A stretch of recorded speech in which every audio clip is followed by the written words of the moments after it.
Welcome to exam is academy. 2-3 दिन से आप करंट न्यूज़ में और बहुत ज़्यादा इंडिया में ये ट्रेंडिंग टॉपिक है हमारे वन नेशन वन सब्सक्रिप्शन। और ये जो स्कीम है हमारे प्राइम मिनिस्टर नरेंद्र मोदी जी, इन्होंने ये न्यू स्कीम लॉन्च किया है। एंड ये जो न्यू स्कीम है ये हमारे इंडियन स्टूडेंट्स के लिए एक गेम चेंजर हो सकता है। एंड देयरफॉर हम ये बोल सकते हैं कि it is a game changer for 2 crore Indians, that is the one nation one subscription. Recently ये कैबिनेट ने अप्रूव किया था हमारे भारत के। So hello all, I am Kapil Landge. I am today introducing and teaching all about the one nation one subscription. This topic is relevant for all the competitive examination. Bharat में जितने भी competitive examination है सबके लिए ये करंट अफेयर्स के लिए बहुत रिलेवेंट टॉपिक है, बहुत इंपॉर्टेंट टॉपिक है। इसके बारे में आज हम सारी चीज़ें डिस्कस करेंगे, each and every point. Okay, so देखिए इसके बारे में वन नेशन वन सब्सक्रिप्शन और game changer for the Indian academia and the youth. मतलब जो हमारी इंडियन एकेडमिया है और जो यूथ है इनके लिए ये बहुत बड़ा गेम चेंजर होने वाला है। जो मोदी जी ने बार बार अभी उन्होंने ट्वीट भी किया है, a game changer for the Indian academia for the youth and empowerment. तो उन्होंने इसका ट्वीट भी किया है। तो उन्होंने डिटेल में बताया है कि the cabinet has approved one nation one subscription which will be the strengthen our efforts to become a hub for the research, learning and knowledge. Okay, so ये जो हमारा इंटरडिसिप्लिनरी स्टडीज है उसको एनकरेज करने वाला है, that is the one nation one subscription. तो आइए हम देखते हैं इसका सारे डिटेल्स में क्या क्या इसके प्रोविजंस हैं। कैबिनेट में इसमें किस तरीके की न्यू क्या बोलेंगे सारी चीज़ें दी हैं, वो सारी चीज़ें हम यहाँ पे 1 to 1 सारे जो पॉइंट्स हैं वो उसको देखते हैं हम। तो देखिए the union cabinet which is chaired by the prime minister Shri Narendra Modi has approved the one nation one subscription. This is the new central sector scheme. मतलब लॉन्च किसने किया है? सेंट्रल गवर्नमेंट ने। इसके लिए हम इसको क्या बोलते हैं? The new central sector scheme which is providing a country-wide access to the scholarly research articles and the journals and publications. So ये scholarly research articles और journals और publications इसके लिए important होता है। What is इसका थोड़ा background देखते हैं हम लोग। Recently नवंबर 2024 में कैबिनेट में ये डिसीजन लिया गया कि जो हमारे पूरे वर्ल्ड में रिसर्च होता है, साइंटिस्ट जो रिसर्च करते हैं, स्टूडेंट रिसर्च करते हैं, तो ये सारा जो रिसर्च होता है ये एक जर्नल में पब्लिश होता है। जैसे कैम्ब्रिज यूनिवर्सिटी का जर्नल हो गया, ठीक है। तो बड़ी बड़ी जो यूनिवर्सिटीज़ हैं वर्ल्ड में, टॉप मोस्ट जो जितने भी यूनिवर्सिटीज़ हैं वहाँ पे ये जो रिसर्च होता है वो डॉक्यूमेंट पब्लिश किया जाता है। बट इंडिया में क्या होता है ना, हमारे जो स्टूडेंट्स है, टॉप जो स्टूडेंट्स हैं हमारे टॉप एजुकेशनल इंस्टीट्यूशंस के, हायर एजुकेशनल इंस्टीट्यूशन के जो स्टूडेंट्स हैं और जो यूनिवर्सिटीज़ है हमारी, उनको सब्सक्रिप्शन लेना पड़ता है।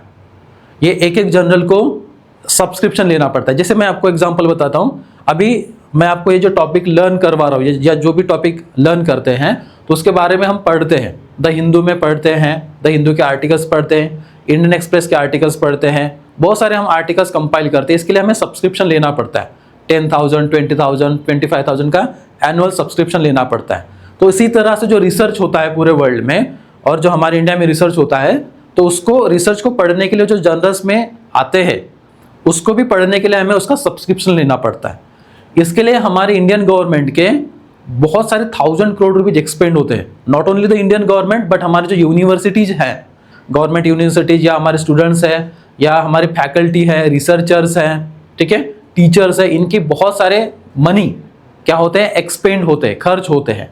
तो it is is discussion that कि एनुअली अगर हम काउंट करेंगे तो कितना एक्सपेंडिचर हो रहा है, तो 1400, ठीक है, 1400 करोड़ रुपीज, मतलब 1400 करोड़ रुपीज एक साल में खर्च हो रहा है, एक्सपेंडिचर हो रहा है। एंड वी नो गवर्नमेंट का मेन जो हम फोकस देखते हैं कि पॉवर्टी एलिवेशन, मतलब गरीबी को हटाना है। ये गवर्नमेंट का मेन क्या बोलेंगे हम? एम होता है। किसी भी देश में किसी भी गवर्नमेंट का मेन एम होता है कि उस देश की गरीबी को हटाना। ये तो हमारे इंडियन गवर्नमेंट का मेन है, एम है, मेन एम है। बट इसके अकॉर्डिंगली हम रिसर्च के ऊपर रिसर्च एंड डेवलपमेंट के ऊपर, मतलब R&D के ऊपर बहुत कम एक्सपेंडिचर करते हैं. So that is the point of view कि जो हमारे यूनियन कैबिनेट है और जो हमारे प्राइम मिनिस्टर है Narendra Modi ji, along with his government, India government, that decided to launch the one nation one subscription. और ये बहुत इंपॉर्टेंट रोल प्ले करने वाला है. That will be the game changer for 2 crore Indians. Okay, and therefore we have to see all the provisions of this one nation one subscription. Now see, the scheme will be administered through a simple, user friendly and fully digital process, and this will be a one nation one subscription. This facility for the government, higher educational institutions and research and development laboratories of the central government. Okay, तो ये state government के लिए भी help होने वाला है, central government के लिए भी हेल्पफुल होने वाला है. तो इसमें हम आगे की प्रोविजंस देखते हैं.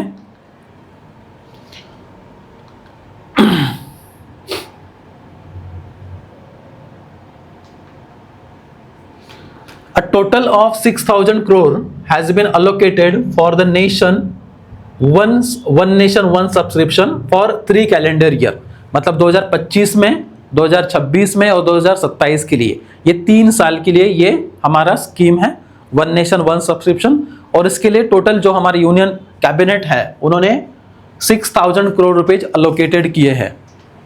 And for that purpose one nation one subscription will build and it will further enhance the scope and reach of the range of initiative undertaken by the government of India over the past decades in the domains of education. तो ये maximum जो output है हमें educational field में देने वाला है. That will maximize the quality of our education, the quality of our research and development. Then that will be very much helpful for the intellectual development of the Indian students, Indian faculty, Indian teachers and Indian universities also. So for maximizing the access to quality higher education for the youth of India, तो हमारा youth अगर बढ़ता है, youth हमारा educated होता है, youth हमारा research and development पे ज़्यादा फोकस करता है, तो that will be the much more helpful for India. और ये हमारे भारत के लिए बहुत माइलस्टोन, बहुत बड़ा माइलस्टोन होने वाला है. And therefore this is the game changer for Indian youth. This will supplement the ANRF initiative, मतलब ये ANRF जो गवर्नमेंट का इनिशिएटिव था उसको सप्लीमेंट कर रहा है. And this initiative to promote the research and development and foster a culture of research. तो इसका मतलब हमें समझ में आएगा, हमारे भारत में रिसर्च का कल्चर स्टार्ट होने वाला है. इसके पहले भी था लेकिन इससे ज्यादा उसमें अपलिफ्टमेंट आएगा क्योंकि गवर्नमेंट ने ज्यादा फंड इसमें अलोकेट किया है. तो this will foster the promote the research and development and it will foster the culture of research. ये इंपॉर्टेंट है, हमारे भारत में अब स्टार्ट होगा ज्यादा. And it will innovation through the government universities. It will helpful for all the government universities. It will helpful for all the central and state government colleges. It will helpful for the research institution and most important for the research and development laboratories, जो हमारे इसका scheme का M है. Now next moving आगे हम देखते हैं कि इसमें और क्या दिया है. The benefit of one nation one subscription scheme will be provided to higher educational institutions under the management of central और state government and research and development institutions of the central government through a national subscription coordinated by a central agency जिसका नाम होगा INFLIBNET. ये हमारी national coordinating agency होगी जो central government as well as state government को coordinate करेगी. Research and development के डॉक्यूमेंट्स जो पब्लिश हो रहे हैं जर्नल्स में उसका सब्सक्रिप्शन लिया जाएगा. एंड ये हमारे यूथ के लिए, यूनिवर्सिटीज के लिए, स्टूडेंट्स के लिए, लर्नर्स के लिए, फैकल्टी के लिए मोस्ट इंपॉर्टेंट इंटेलेक्चुअल डॉक्यूमेंट जो रिसर्च एंड डेवलपमेंट डॉक्यूमेंट होता है वो पढ़ने को मिलेगा. मतलब देश दुनिया की जितने भी 216 कंट्रीज है पूरे वर्ल्ड में, उसमें जितना भी रिसर्च हो रहा है हर फील्ड में, ईच एंड एवरी फील्ड में, educational field, B it be science and technology field, it will be any field, okay, किसी भी फील्ड में वहाँ पे रिसर्च हो रहा है तो वो रिसर्च डॉक्यूमेंट हमें पढ़ने को मिलेंगे अंडर वन सब्सक्रिप्शन. और एक चीज इंपॉर्टेंट है यहाँ पे कि इसके ऊपर सेंट्रल गवर्नमेंट का पूरी तरह से कंट्रोल रहने वाला है. मतलब कौन सी यूनिवर्सिटी, कौन से स्टूडेंट क्या पढ़ रहे हैं, क्या पढ़ने वाले हैं, ये सारी चीजें सेंट्रल गवर्नमेंट खुद उसको मॉनिटाइज करने वाली हैं. Then the autonomous inter university center of the university grants commission. So UGC हमें पता है university grants commission. So this will be also getting much more benefit under one nation one subscription. So UGC में भी इसका important role play होने वाला है. This list covers matters. This covers more than 6,300 institutions. ये बहुत important है. पूरे भारत से, पूरे इंडिया से कितने इंस्टीट्यूशंस कवर होने वाले हैं? 6,300 institutions, which will translating into nearly 1.8 crore students, faculty, researchers, and who will be able to potentially avail benefits of the one nation one subscription. तो जब कैबिनेट का मीटिंग हुआ था नवंबर 2024 में, वहां पे देखा गया था कि around 60 to 70 lakhs users they are using the journals, research journals, that is the research document. But अभी इसका बेनिफिट कितने लोगों को होने वाला है? 1.8 करोड़ स्टूडेंट्स को होने वाला है. 1.8 करोड़, उसी में फैकल्टी आ रहे हैं, उसी में गवर्नमेंट इंस्टीट्यूशंस भी आ रहे हैं, उसी में रिसर्चर्स आ रहे हैं, और जो पोटेंशियल कैंडिडेट्स हैं जो इसको रिसर्च को पढ़ने के लिए एलिजिबल है, that will be benefited under one nation one subscription.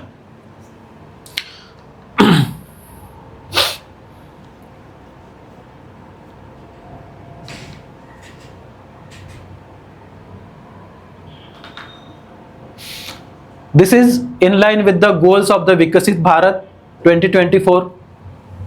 तो हमारा एक विजन है हमारे भारत सरकार का, गवर्नमेंट ऑफ इंडिया का, दैट इज द विकसित भारत एट द रेट 2024. क्योंकि हमारा 1947 में वी गॉट इंडिपेंडेंस, हमारे भारत को इंडिपेंडेंस मिला था. उसी के अकॉर्डिंगली हमने 100 ईयर का एक प्लान बनाया है 2047 तक. तो 100 साल के प्लान में ये भी एक माइलस्टोन है कि ये जो स्कीम है वन नेशन वन सब्सक्रिप्शन, ये इनलाइन की है with the goals of the विकसित भारत, जो 2047 के जो हमारे पैरामीटर्स है उसके साथ में ये इनलाइन कर रही है. Then we have new educational policy, जिसको हम बोलते हैं नेशनल एजुकेशन पॉलिसी. ये बहुत इंपॉर्टेंट है 2020 का नेशनल एजुकेशन पॉलिसी. तो इसके तहत भी, मतलब इसके अकॉर्डिंगली भी जो हमारा वन नेशन वन सब्सक्रिप्शन है वो क्या कर रहा है? अलाइन कर रहा है. मतलब जो नेशनल एजुकेशन पॉलिसी 2020, मतलब 2020 का जो नेशनल एजुकेशन पॉलिसी आता, उसके अकॉर्डिंग जो प्रोविजंस दिए हैं, उसी प्रोविजंस के तहत वन नेशन वन सब्सक्रिप्शन ये स्कीम क्या हो रही है? अलाइन हो रही है. देन वी हैव द अनुसंधान नेशनल रिसर्च फाउंडेशन, ठीक है, जहां पे हम सारे रिसर्च करते हैं हमारे भारत में, तो उसको हम ANRF बोलते हैं, दैट इज अनुसंधान national research foundation.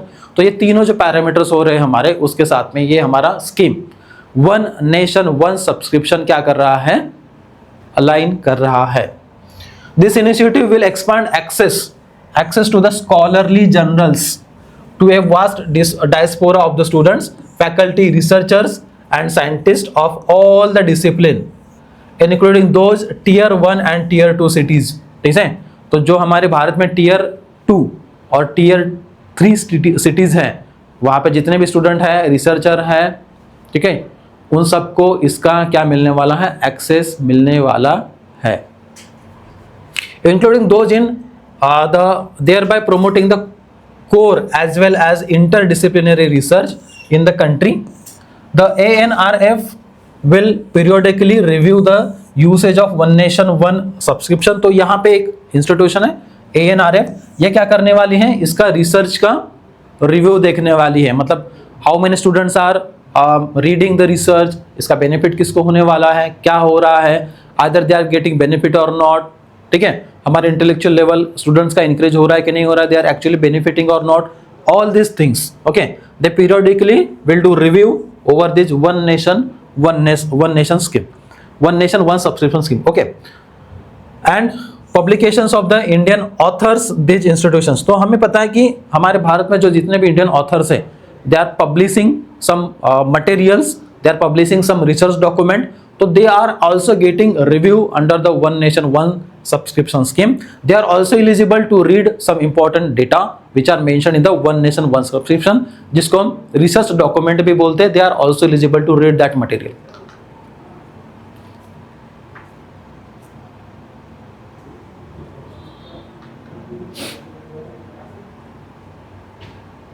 So finally,